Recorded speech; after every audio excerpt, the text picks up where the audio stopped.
ನಮಸ್ಕಾರ, ಕನ್ನಡಪ್ರಭ.com ನ್ಯೂಸ್ ಬುಲೆಟಿನ್ಗೆ ಸ್ವಾಗತ. Camera person Nagaraj ಗಡಕಲ್ ಜೊತೆ ನಾನು ವಿಶ್ವನಾಥ್ ಸಿದ್ದಪ್ಪ. ಇಂದಿನ ಪ್ರಮುಖ ಸುದ್ದಿಗಳು. ಕರ್ನಾಟಕ ಲೋಕಸೇವಾ ಆಯೋಗದಲ್ಲಿ ಮತ್ತೆ ಅಕ್ರಮ ಆರೋಪ ಕೇಳಿಬಂದಿದೆ. ಕೆಪಿಎಸ್ಸಿಯ ಕೆಎಸ್ ಫಲಿತಾಂಶದಲ್ಲಿ ಅಕ್ರಮ ನಡೆದಿದೆ ಎಂದು ಅಭ್ಯರ್ಥಿಗಳು ಗಂಭೀರ ಆರೋಪ ಮಾಡಿದ್ದಾರೆ. ಒಂದೇ ಪರೀಕ್ಷಾ ಕೊಠಡಿಯಲ್ಲಿ ಪರೀಕ್ಷೆ ಬರೆದಿದ್ದ 15 ಮಂದಿ ಸಂದರ್ಶನಕ್ಕೆ ಆಯ್ಕೆಯಾಗಿರುವುದು ಅಭ್ಯರ್ಥಿಗಳಲ್ಲಿ ತೀವ್ರ ಅನುಮಾನ ಹುಟ್ಟುಹಾಕಿದೆ. ಹೀಗಾಗಿ ಅಭ್ಯರ್ಥಿಗಳು ಈಗ ಸಾಮಾಜಿಕ ಜಾಲತಾಣಗಳಲ್ಲಿ ಕ್ಯಾಂಪೇನ್ ಶುರು ಮಾಡಿದ್ದಾರೆ. ಕೆಎಸ್ ಫಲಿತಾಂಶದಲ್ಲಿ ಅಕ್ರಮ ಆರೋಪ ಬೆನ್ನಲ್ಲೇ ಕೆಪಿಎಸ್ಸಿಯಲ್ಲಿ ನಡೆದಿದೆ ಎನ್ನಲಾದ ಅಕ್ರಮದ ವಿಚಾರ ಕುರಿತು ಮುಖ್ಯ ಕಾರ್ಯದರ್ಶಿ ಶಾಲಿನಿ ರಜನೀಶ್ ವರದಿ ನೀಡುವಂತೆ ಕೆಪಿಎಸ್ಸಿ ಕಾರ್ಯದರ್ಶಿಗೆ ಸೂಚಿಸಿದ್ದಾರೆ. ಇನ್ನು ಮಾಜಿ ಐಪಿಎಸ್ ಅಧಿಕಾರಿ ಬಿಜೆಪಿ ಮುಖಂಡ ಭಾಸ್ಕರ್ ರಾವ್ ಈ ಬಗ್ಗೆ ತೀವ್ರ ಕಳವಳ ವ್ಯಕ್ತಪಡಿಸಿದ್ದು, ರಾಜ್ಯದ ಅಧಿಕಾರಿಗಳನ್ನು ನೇಮಿಸಿಕೊಳ್ಳುವ ಜವಾಬ್ದಾರಿಯುತ ಸಂಸ್ಥೆಯ ನಂಬಿಕೆಯನ್ನು ಸಾರ್ವಜನಿಕರು ಸಂಪೂರ್ಣವಾಗಿ ಕಳೆದುಕೊಳ್ಳುತ್ತಾರೆಂದು ಕಿಡಿಕಾರಿದರು. ಅಮೆರಿಕ ಮತ್ತು ಇಸ್ರೇಲ್ ನಡೆಸಿದ ಜಂಟಿ ವೈಮಾನಿಕ ದಾಳಿಯಲ್ಲಿ ಇರಾನ್ನ ಸರ್ವೋಚ್ಚ ನಾಯಕ ಅಯತೊಲ್ಲಾ ಅಲಿ ಖಮೇನಿ ಹತ್ಯೆಯನ್ನು ಖಂಡಿಸಿ ರಾಜ್ಯದಲ್ಲಿ ಪ್ರತಿಭಟನೆಗಳು ನಡೆದಿದ್ದು, ನಿಯಮಗಳನ್ನು ಉಲ್ಲಂಘಿಸಿ ಪ್ರತಿಭಟನೆ ನಡೆಸುವವರ ವಿರುದ್ಧ ಪ್ರಕರಣಗಳು ದಾಖಲಾಗಿವೆ ಎಂದು ಗೃಹ ಸಚಿವ ಜಿ ಪರಮೇಶ್ವರ್ ತಿಳಿಸಿದ್ದಾರೆ. ಪ್ರತಿಭಟನೆಗಳ ಬಗ್ಗೆ ರಾಜ್ಯ ಸರ್ಕಾರ ದೃಢವಾದ ನಿಲುವನ್ನು ತೆಗೆದುಕೊಂಡಿದೆ. ನಗರದಲ್ಲಿ ಯಾವುದೇ ಸಭೆ ಸೇರಲು ಅನುಮತಿ ಅಗತ್ಯವಿದೆ. ಅನುಮತಿ ಇಲ್ಲದೆ ನಿಯಮಗಳನ್ನು ಉಲ್ಲಂಘಿಸಿ ಪ್ರತಿಭಟನೆ ನಡೆಸಿದರೆ ನಾವು ಪ್ರಕರಣಗಳನ್ನು ದಾಖಲಿಸುತ್ತೇವೆ. ಮೊದಲನೆಯದಾಗಿ ಬೆಂಗಳೂರು ನಗರದಲ್ಲಿ ಅನುಮತಿ ಇಲ್ಲದೆ ಪ್ರತಿಭಟನೆ ನಡೆಸಬಾರದು.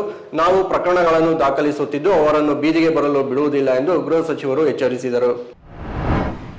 ಮಧ್ಯಪ್ರಾಚ್ಯ ಸಂಘರ್ಷದಿಂದಾಗಿ ವಿಮಾನಯಾನ ಕಾರ್ಯಾಚರಣೆಗೆ ಅಡ್ಡಿಯಾಗಿದ್ದರಿಂದ ಕೆಂಪೇಗೌಡ ಅಂತಾರಾಷ್ಟ್ರೀಯ ವಿಮಾನ ನಿಲ್ದಾಣದಲ್ಲಿ ಸುಮಾರು 34 ಅಂತಾರಾಷ್ಟ್ರೀಯ ವಿಮಾನಗಳು ರದ್ದಾಗಿವೆ ಎಂದು ಅಧಿಕಾರಿಗಳು ತಿಳಿಸಿದ್ದಾರೆ. ಬೆಂಗಳೂರು ವಿಮಾನ ನಿಲ್ದಾಣದಲ್ಲಿ ಮಾರ್ಚ್ 4ರಂದು ವಾಯು ಪ್ರದೇಶ ನಿರ್ಬಂಧಗಳಿಂದಾಗಿ 18 ಆಗಮನ ಮತ್ತು 16 ನಿರ್ಗಮನ ವಿಮಾನಗಳು ರದ್ದಾಗಿವೆ ಎಂದು ವಿಮಾನ ನಿಲ್ದಾಣದ ಅಧಿಕಾರಿಯೊಬ್ಬರು ತಿಳಿಸಿದರು. ಈ ರದ್ದತಿಯಿಂದ ಅಬುಧಾಬಿ, ರಿಯಾದ್, ಜಿಡ್ಡಾ, ದಮನ್, ದುಬೈ ಮತ್ತು ದೋಹಾ ಸೇರಿದಂತೆ ಪಶ್ಚಿಮ ಏಷ್ಯಾದ ನಗರಗಳೊಂದಿಗೆ ಬೆಂಗಳೂರನ್ನು ಸಂಪರ್ಕಿಸುವ ಹಲವು ಪ್ರಮುಖ ಅಂತಾರಾಷ್ಟ್ರೀಯ ವಿಮಾನಗಳ ಮೇಲೆ ಪರಿಣಾಮ ಬೀರಿದೆ. ಏತನ್ಮಧ್ಯೆ ಪ್ರಯಾಣಿಕರಿಗೆ ಮಾಹಿತಿ ಒದಗಿಸಲು ಟರ್ಮಿನಲ್ 2ರ ಕರ್ಬ್ ಸೈಡ್ ನಲ್ಲಿ ಸಹಾಯ ಕೇಂದ್ರವನ್ನು ಸ್ಥಾಪಿಸಲಾಗಿದೆ.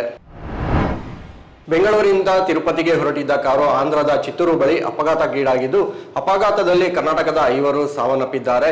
ಚಿತ್ತೂರಿನ ಪಲಮನೇರು ಬಳಿ ಈ ಘಟನೆ ನಡೆದಿದ್ದು, ಲಾರಿಗೆ ಹಿಂಬದಿಯಿಂದ ಕಾರು ಡಿಕ್ಕಿ ಹೊಡೆದ ಪರಿಣಾಮ ಕಾರಿನಲ್ಲಿದ್ದ ಎಲ್ಲರೂ ಸಾವನ್ನಪ್ಪಿದ್ದಾರೆ. ಮೃತರನ್ನು ಬೆಂಗಳೂರಿನ ರಾಜಾಜಿನಗರದ ನಿವಾಸಿಗಳಾದ ಮೋಹನ್ ದಾಸ್, ನಾಗರಾಜ್, ಕುಸುಮ, ಜಯಂತಿ, ಪೂಜಾ ಎಂದು ತಿಳಿದು ಬಂದಿದೆ. ಬೆಂಗಳೂರಿನಿಂದ ತಿರುಪತಿಗೆ ತೆರಳುತ್ತಿದ್ದಾಗ ಈ ದುರ್ಘಟನೆ ನಡೆದಿದೆ. ಅತಿವೇಗ ಹಾಗೂ ಚಾಲಕ ನಿದ್ರೆಗೆ ಜಾರಿದ್ದರಿಂದ ದುರ್ಘಟನೆ ಸಂಭವಿಸಿರಬಹುದು ಎಂದು ಶಂಕಿಸಲಾಗಿದೆ. ಮನೆ ಊಟಕ್ಕೆ ಬೇಡಿಕೆ ಇಟ್ಟಿದ್ದ ರೇಣುಕಾಸ್ವಾಮಿ ಕೊಲೆ ಪ್ರಕರಣದ ಆರೋಪಿಗಳಾದ ಪವಿತ್ರ ಗೌಡ ಮತ್ತು ಇತರರಿಗೆ ಕರ್ನಾಟಕ ಹೈಕೋರ್ಟ್ ಶಾಕ್ ನೀಡಿದೆ. ವೈದ್ಯಕೀಯ ಕಾರಣಗಳಿಗಾಗಿ ಮಾತ್ರ ಮನೆ ಊಟ ಸೌಲಭ್ಯ ನೀಡಲಾಗುವುದು, ಕೋರಿಕೆ ಮೇರೆಗೆ ಅಲ್ಲ ಎಂದು ಕೋರ್ಟ್ ಹೇಳಿದೆ. ಆರೋಪಿಗಳಾದ ಪವಿತ್ರ ಗೌಡ, ನಾಗರಾಜ್ ಹಾಗೂ ಲಕ್ಷ್ಮಣ್ 3 ಆರೋಪಿಗಳಿಗೆ ಮನೆ ಊಟಕ್ಕೆ ಹೈಕೋರ್ಟ್ ಬ್ರೇಕ್ ಹಾಕಿದೆ.